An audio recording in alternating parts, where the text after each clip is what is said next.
Hi guys! How are you today? Welcome back to my channel, Adventures in America. If you're new to my channel, my name is Jocelyn and I'm a dual citizen of the United States and the Philippines. Today I have some good news for those fully vaccinated outside the Philippines. There is actually a shorter quarantine of 7 days starting July 1st. The Interagency Task Force issued Resolution number 123-C providing a shorter quarantine requirements for inbound passengers fully vaccinated outside the Philippines. Previously, the requirement is 10 days of pre-booked hotel quarantine, but now it was shortened to 7 days of pre-booked hotel quarantine. But there are requirements to be met. First, these inbound passengers, so regardless of travel history, must have been in the list of green countries exclusively in the last 14 days before arriving in the Philippines. This is the first requirement. The list of countries included in the green list must have a low risk of incidence of COVID-19. So I'm going to talk about this because the Department of Health has not released the official list of these green countries, but I have a model that I am going to show you today so you have an idea which countries could be included in different levels like level 1, level 2, 3, and 4, and which of these countries are included in the list of green countries for purposes of quarantine requirements. The second requirement is that you must provide proof of vaccination status. Now, there are two sets of passengers allowed to quarantine for 7 days only. The first set of inbound passengers are those passengers who were fully vaccinated in the Philippines. The requirements are you must provide a vaccination card and it must be verified before your departure. And when you arrive, you needed to present the same vaccination card through a portal of the Department of Communications and Technology.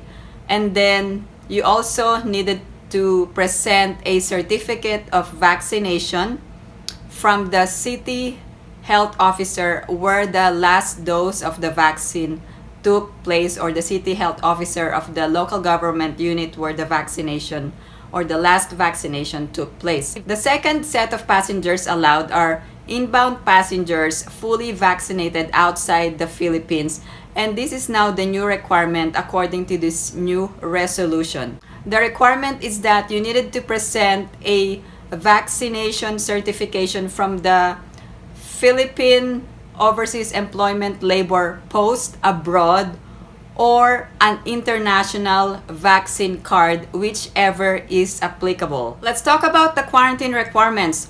These passengers fully vaccinated in the Philippines and outside the Philippines under the green lane countries must have a pre-booked 7 days of quarantine.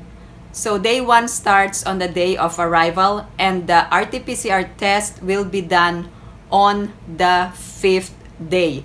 However, you will only be released upon completing the 7-day of hotel requirement for quarantine purposes. Then you will be issued a quarantine certificate if it is a negative result. Now you can monitor if there are symptoms within the 7 days or after the 7-day requirement, and it will be reviewed within 30 days after you are released from the quarantine. The third requirement is that the vaccine must be approved by the Philippine Food and Drug Administration under the emergency use authorization or approved by the World Health Organization for emergency use. So here are the list of approved vaccines for emergency use. The Philippines has approved for emergency use the COVID-19 vaccines developed by Pfizer and BioNTech, AstraZeneca, Sinovac, Moderna, the Gamaleya Research Institute, Johnson & Johnson, and then the Bharat Biotech. Donated Sinopharm vaccines have also been granted emergency use authorization. Meanwhile, the World Health Organization has listed the vaccines of Pfizer, AstraZeneca, Johnson & Johnson, Moderna, Sinopharm, and Sinovac for emergency use.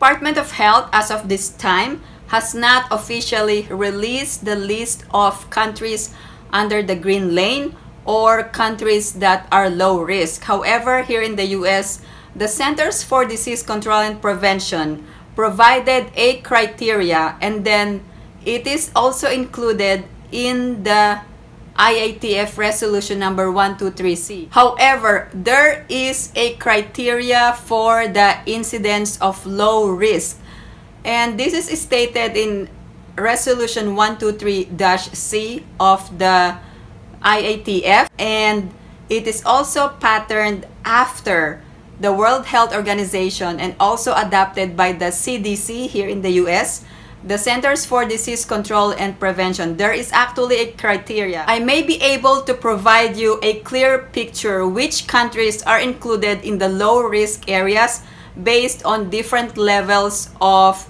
incidence of COVID. So the CDC here in the US published the different countries included in different levels, such as level 1, level 2, level 3, and level 4. And I was able to link this primary criteria and then the countries that could possibly be in the green list in the Philippines. So let's go ahead and check on these specific countries. However, this is not the official list from the Department of Health. I am sure that the Department of Health in the Philippines is adopting the other guidelines from the World Health Organization or the CDC here in the US. So I just pulled up resolution number 123C, and we're gonna go ahead and find that criteria. So it says here it's effective July 1st, 2021, and then on number 1, the green countries are classified by the Department of Health as low risk. Criteria is based on disease incidence rate for populations greater than 100,000 in the last 28 days or below.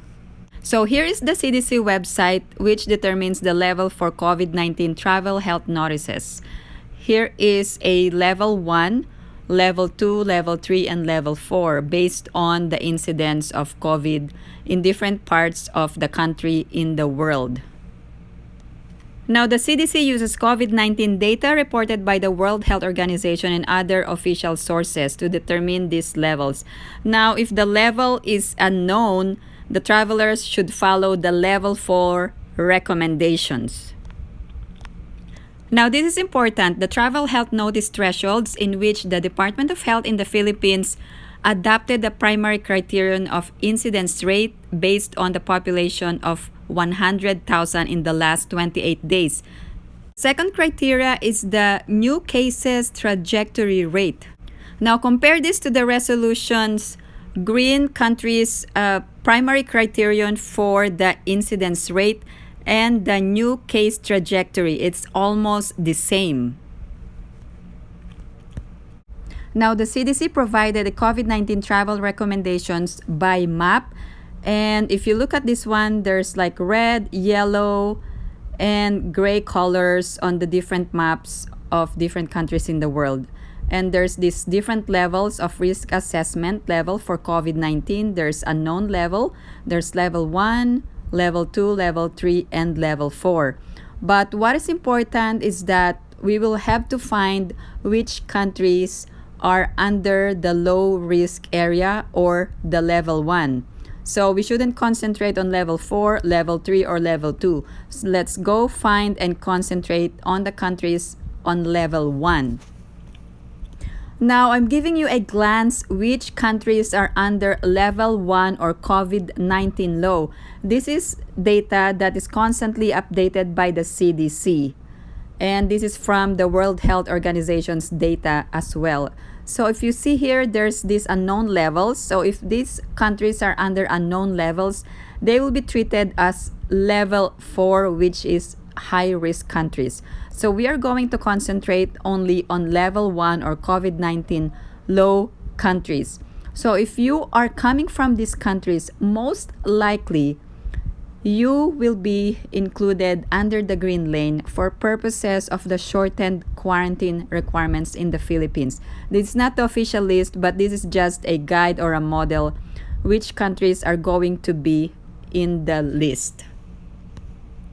Please take note that the list is not official and could change every 28 days based on incidence rate or new levels of trajectory. Thank you guys for watching, and if you have any other questions or comments, please post them down below and I will get back to you as soon as I can.